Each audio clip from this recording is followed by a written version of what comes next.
Greetings. Vijñāna-bhairava-tantra, verse 53. This verse is a powerful meditation on impermanence. Let's begin by contemplating the fact that the only thing one could say that is true in all times, all places, and all circumstances is, "This too shall pass." Literally, the only thing we can say that's true in all times, places, and circumstances. This too shall pass. This meditation on impermanence is not just the province of Buddhist tradition. It's also very significant in the Shaiva tradition as well, the Shiva Shakti tradition. And this verse is one way of doing a profound meditation on impermanence. So let's explore the verse together.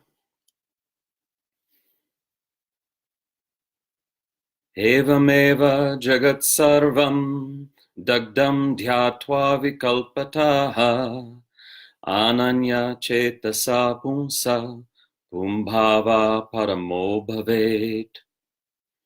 In the same way, imagining the whole world incinerated by fire, a person of disciplined mind experiences the supreme state of the soul.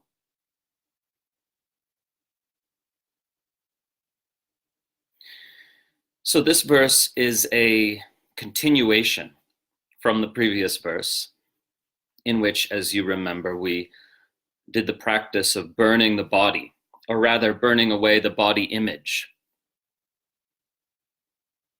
burning away all our self-images.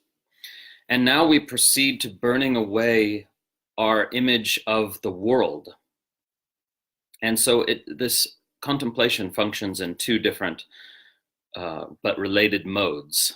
One, the contemplation that everything passes away, that everything we know now will at some point cease to be. Everything that arises subsides. Everything that is born dies. And we contemplate this with this verse by imagining the world on fire. But it's also a way of burning your attachment to things being a certain way. Because with this one truth of constant change, this one truth of this too shall pass, the only way that we can be liberated and awake, that is to say, the only way that we can abide in love with reality as it is through a profound and deep acceptance of impermanence. So one great meditation master of the 20th century had his students do this contemplation, whereby he said, every night when you go to bed, burn everything. Imagine your whole business, your whole career burns, your house, your belongings, your possessions, all that material reality is burned. You release it, you let it go completely, and then go to sleep and wake up with the world reborn, with the world refreshed, with the world appearing once again similar to how you might remember it from yesterday, but also distinct, each day born anew. And I think this is quite a beautiful practice, And people get sort of a little bit antsy sometimes about this practice and feel, oh, I can burn everything, but not my loved ones, And actually, that bond of love, that itself is indestructible, right? That can't be burned, because that which is unborn is also undying. And the bond of love is or sometimes can be considered in this tradition or is considered in some lineages anyway, as that which is indestructible, because it's that by virtue of which the universe comes into being in the first place, by virtue of which we exist, right? So you are burning in this contemplation, you're burning your attachment to all those relationships appearing in a particular way. You're burning your attachment to the people you love always being there in physical form. But the bond of love itself can be considered, and I believe is, indestructible. So we offer everything into the fire. We offer our attachment to, again, what our life looks like, what our relationships look like, because all of that will change and all of that will pass away. There's a quote I love, I don't know who said it, but it's simply this: love fiercely, because this all ends. And that is a great way to phrase this contemplation, because this contemplation is not meant to lead us into morbidity or depression. It's meant to lead us into a fiercer, more alive love for what is. If you actually know, if you actually contemplate every day that everything is impermanent, that everything is temporary, then you actually do love more fiercely, right? Because it's very easy for us as human beings to take things for granted.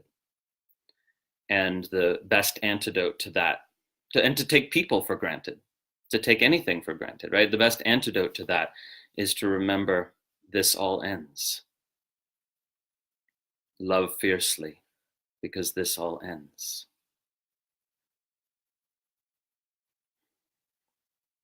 So the practice is simple. And again, it's predicated upon the previous practice, you having done the previous practice. And then, so you might want to work with that practice for a little while before moving on to this one. So let's look at the verse more specifically.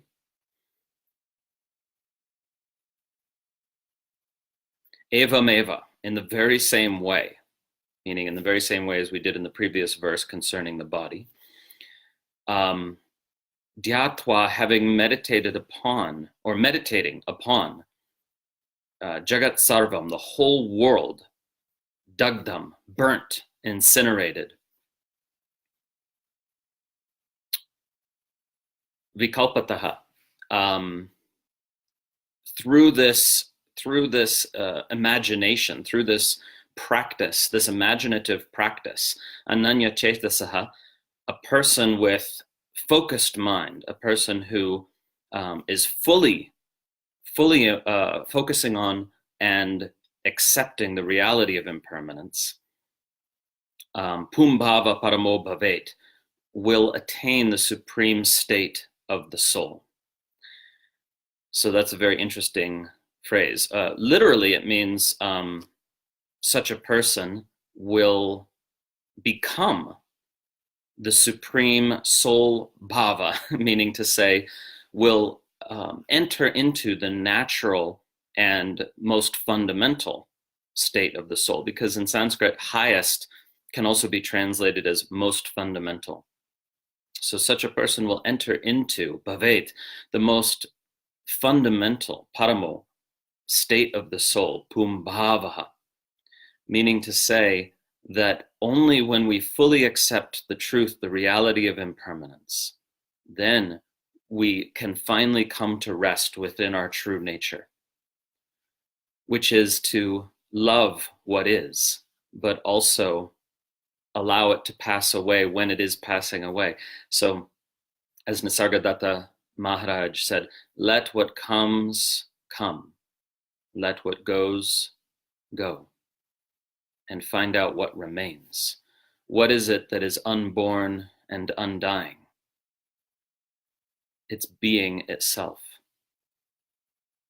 The power by which you're aware of anything at all, the power by which you're aware of my words right now, is the fundamental being of the universe. It's a self-aware universe. And you are the means by which the universe is aware of itself in whatever form, right? Because this body, which is the instrument for awareness, is temporary. But that awareness can and does embody itself in countless different forms to, as it were, look at itself from countless different angles. So each and every form is temporary and passes away. But the very act of the self-aware universe is unborn and undying. And that's what you fundamentally are. The capacity of the universe to be aware of itself.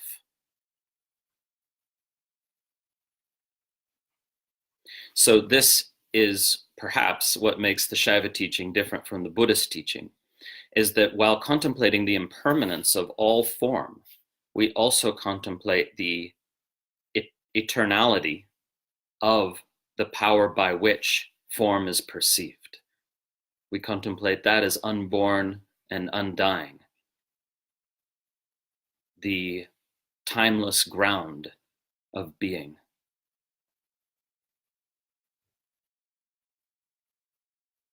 We come to rest in that. And that's when impermanence seems, as indeed it is, completely okay. Right? Otherwise, it's terrifying. If you don't know how to come to rest in the ground of your own being, impermanence is terrifying. So this practice challenges you to see how much can you come to rest in the ground of your being. Right? Because if it's difficult to accept the impermanence of all things, then that's a cue to you and a clue that there's more work to do in learning how to truly come to rest in the ground of your being. So I'll sing the verse again. You can follow along if you like, and then we'll do the practice. Evameva jagat sarvaṃ dagdhaṃ dhyātvā vikalpataḥ ananyacetasaḥ puṃsaḥ puṃbhāvaḥ paramo bhavet.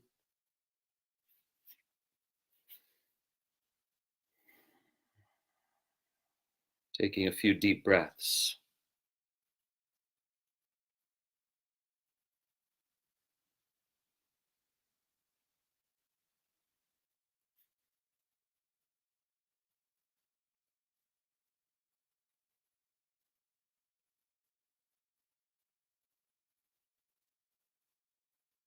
And first, feeling into, if it's available to you, the still, silent presence that you are.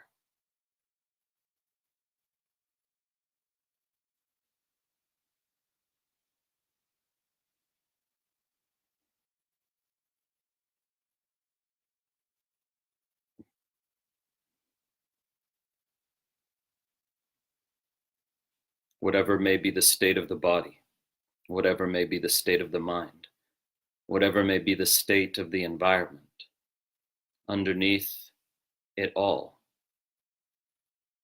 is the still, silent presence.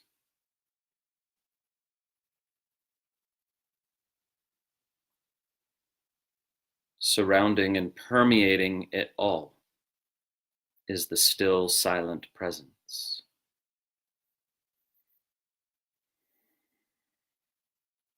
Let yourself be what you are, that still, silent presence.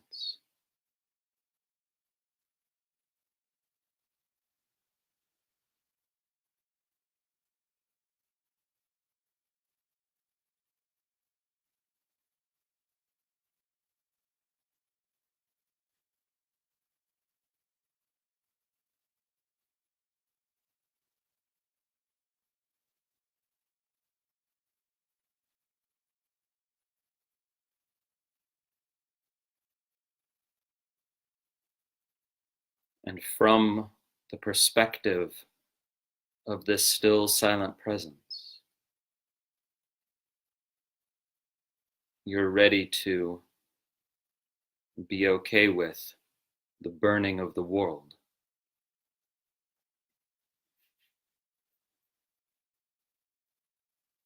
Imagine, if you will, the primordial fire of time, which consumes all things, beneath the earth, rising up through the ground.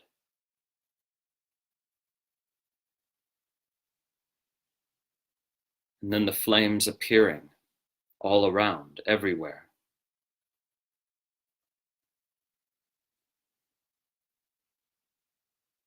The earth on fire.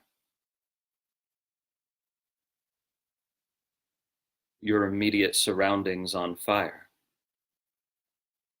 Everything catching fire as the flames mount higher and higher. Can you repose in the center?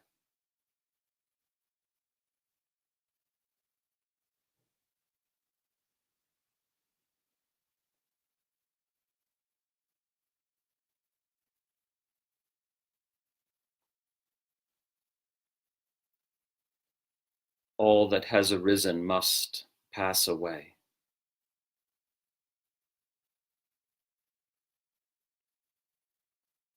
Find the quiet peace in accepting that. It's your natural state. You don't need to force it. As the world burns around you.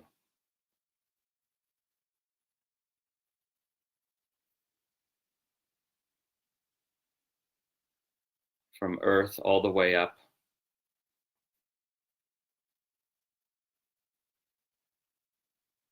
to the highest heavens.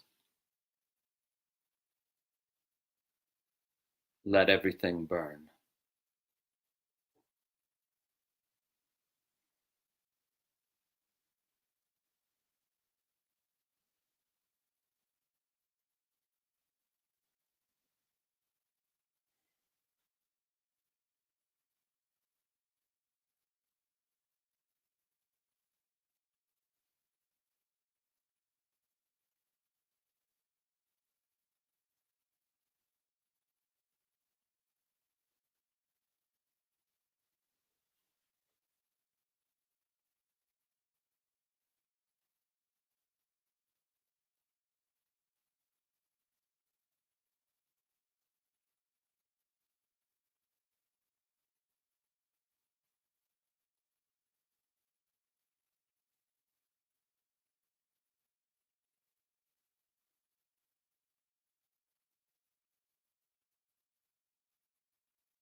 And after the flames die down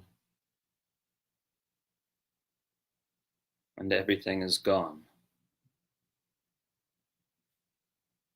perhaps you can feel the quiet urge within reality to rebirth itself,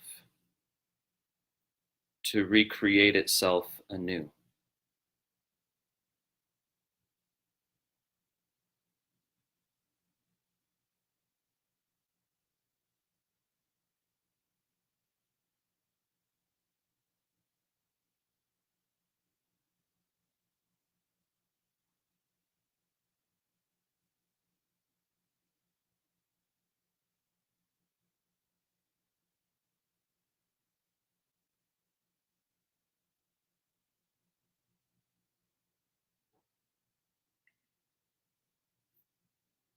And it does recreate itself anew over and over again.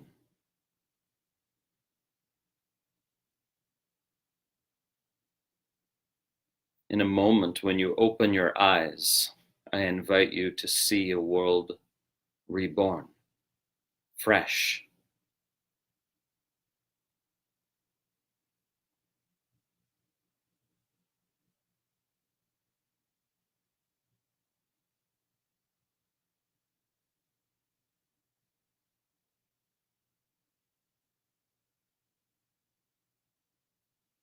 Very slowly opening your eyes and looking around you and looking at your own body.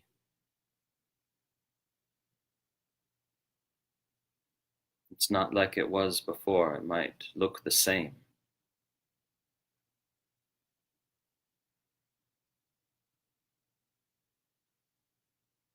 But it's reborn, moment after moment.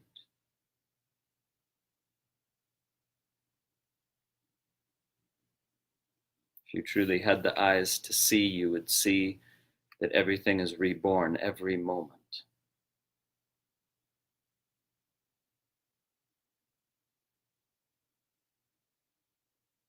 And it's because of this constant process of rebirth that change occurs, and change is inevitable.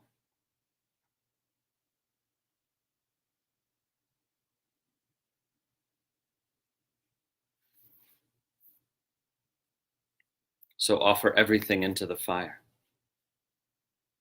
in this contemplation. Challenge yourself to a radical acceptance of the truth of impermanence.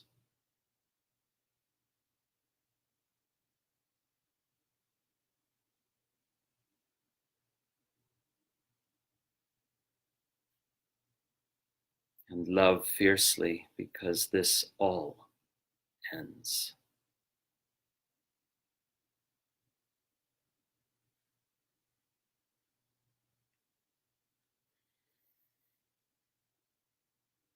If this dharana, this contemplation, was impactful for you, you might want to go for a walk outside and see the world reborn while contemplating that everything you see and everything you know will pass away, and nothing you see is your story about it.